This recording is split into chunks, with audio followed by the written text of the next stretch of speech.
Goeiedag en baie welkom hier saam met ons by ons oggendoordenkingtyd saam. Ons is besig om te kyk na Jesus se gesprek met sy disippels waar hy hulle voete was. En hoe nodig het ons dat hy ons was en reinig.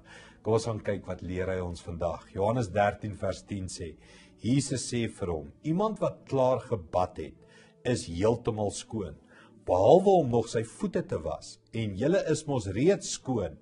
Nee, tog nie almal nie. Jesus gebruik 'n fisiese alledaagse beginsel van bad.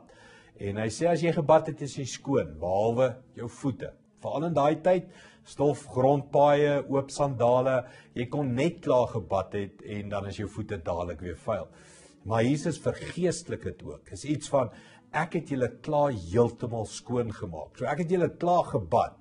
Maar wat hy eintlik sê is maar dag tot dag word jou voete, jou gewete, jou kontak met planeet aarde, jou versoekings en sonde, elke dag is jy maar tog weer 'n bietjie vuil. En het jy nodig dat ek nog steeds jou elke dag ook vergewe vir vandag se sonde. Hy gaan dan oor en hy praat van Judas wat sê nee, almal is nie skoon nie. Judas wat in 'n sonde stryd is, Judas wat vasgevang is in iets. So ek weet nie waar is jy nie. Jy's gewas deur Christus, maar elke dag het jy nog steeds genade nodig. Jou voete word nog steeds vuil.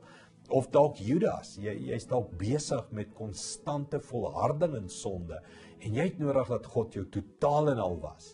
Wat ook al jou behoefte is, sy genade is vir jou en my genoeg. Hy kan jou was, al is dit net jou voete, of hy kan jou heeltemal was, as jy vandag jou hart en als moet skoonmaak. Waar is jy? Kom ons gaan na hom toe en ons vra dat hy ons was. Kom ons bid saam.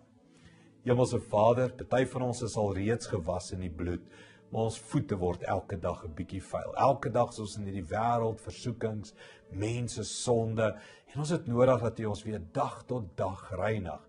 Maar Here, party van ons sit met groot sonde en ons hak vas en ons sit met bagasie en verslawings. Ons het nodig dat U ons red, verlos en skoon was. Dankie daarvoor, Here. Dankie vir die genade vir alle mense.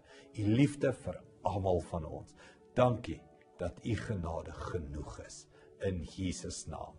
Amen. Goed gaan. Sien jou weer.